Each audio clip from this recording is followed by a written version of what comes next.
Ini adalah cara yang benar bagaimana menghipnotis. Buat kamu yang pengen belajar hipnotis, ikuti video ini sampai selesai.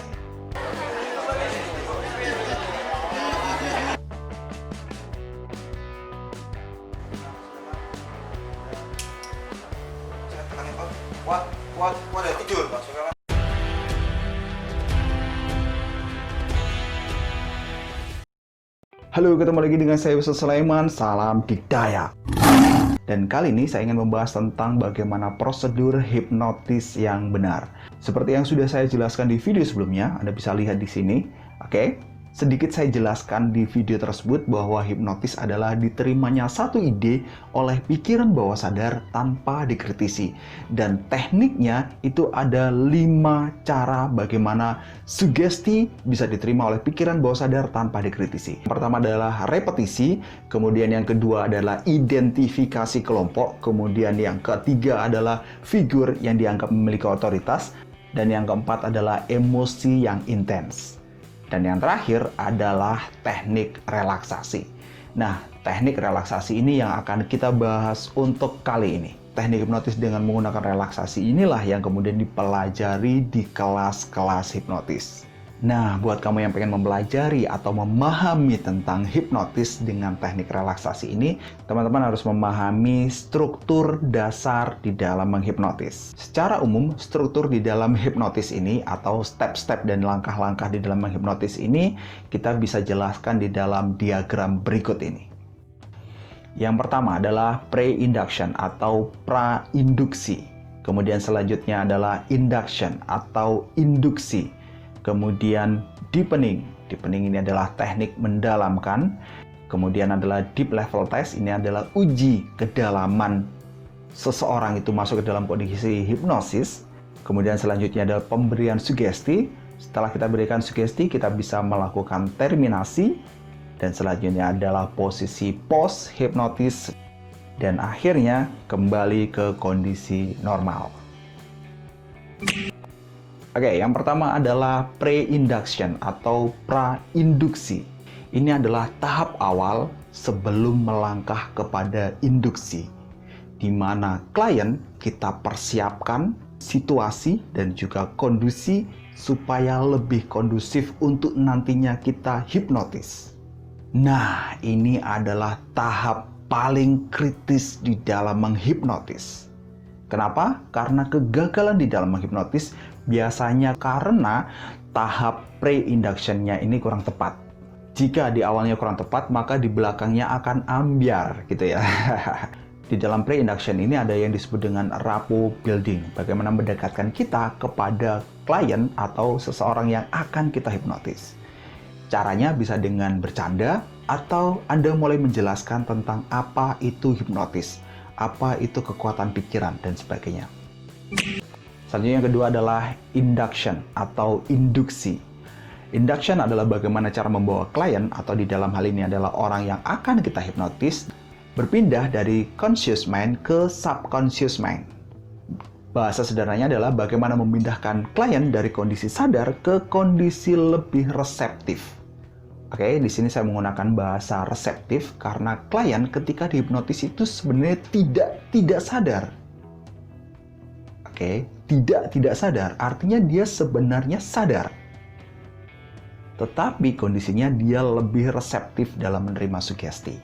Di dalam induksi ini disederhanakan ada 2 teknik yang digunakan. Yang pertama adalah authoritarian induction. Induction ini atau induksi ini berupa kalimat perintah langsung. Dan ini cocok bagi seorang klien atau seseorang yang akan dihipnotis yang mempunyai kepatuhan tinggi dan sangat sugestif. Terus lihat, terus tekan, terus tekan, terus dan tidur. Yang kedua adalah permissive induction. Berbeda dengan yang pertama, jika yang pertama berupa kalimat perintah, di sini berupa kalimat ajakan. Teknik permissive induction ini banyak digunakan di dalam hipnoterapi. Di dalam menterapi seseorang biasanya menggunakan teknik permissive induction ini karena dirasa lebih elegan dan juga lebih sopan. Sekali lagi, tarik nafas panjang, tahan, dan pejamkan mata Anda dan buat diri Anda menjadi begitu rileks dan Tetapi buat teman-teman yang suka perform untuk hipnotis panggung atau street hipnotis, maka authoritarian induction sangat cocok. karena terlihat lebih sakti. Salam sakti. Kemudian yang ketiga adalah deepening. Bagaimana membawa klien lebih dalam lagi dalam kondisi hipnosis. Setelah diinduksi, itu kedalamannya biasanya tidak terlalu dalam dan kita butuh melakukan deepening. Tujuannya adalah supaya kita dapatkan kedalaman yang pas untuk melakukan sugesti atau terapi.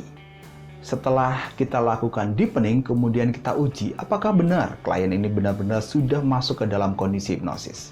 Jika belum, maka harus kembali lagi ke deepening. Kita harus lagi dalamkan klien supaya lebih dalam lagi masuk ke kondisi hipnosis.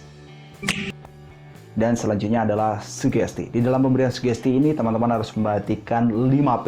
Dan itu sudah saya jelaskan di video ini. Sedikit saya mengulas, yang pertama adalah positif. Kalimatnya adalah positif. Kalimat-kalimat yang langsung kita bisa ucapkan. Jangan menggunakan kalimat negasi seperti jangan, dilarang, tidak boleh, ojo, ora, dan sebagainya. Kemudian yang kedua adalah present tense. Kalimat sekarang. Sekarang Anda akan sukses. Sekarang Anda akan menjadi orang yang bahagia.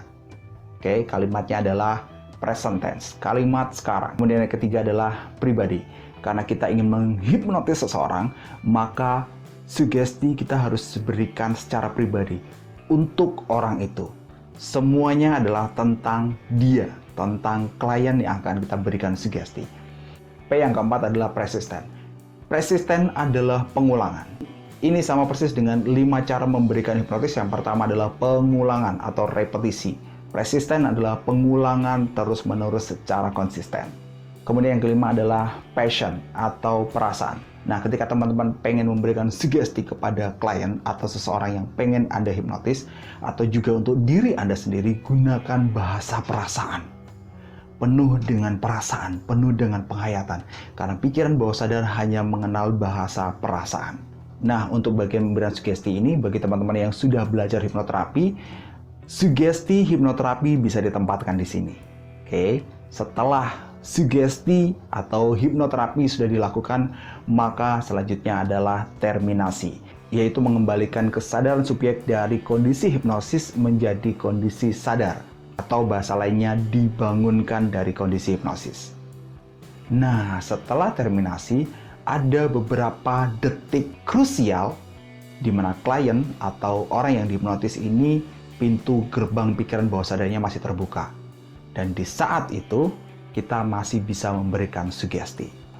Rentang waktunya beberapa ahli hipnoterapi menjelaskan hanya 30 detik setelah mata terbuka atau setelah terminasi. Setelah melewati rentang 30 detik itu, otomatis klien atau di dalam ini orang yang kita hipnotis kembali ke kondisi normal kembali. Oke, demikian penjelasan tentang struktur dasar hipnotis. Buat teman-teman yang pengen serius mendalami hipnotis, bisa bergabung di kelas online kami, Jagoan Hipnotis. Linknya ada di bawah.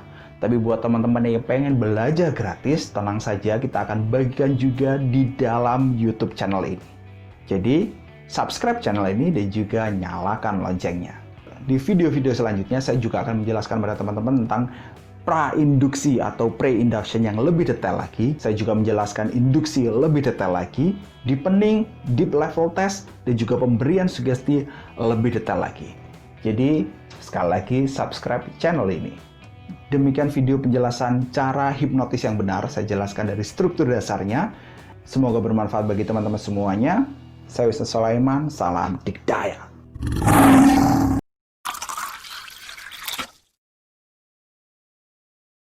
Video ini dipersembahkan oleh kelasdigdaya.com, media belajar online untuk hipnotis, hipnoterapi, quantum mesmerism, dan juga NLP.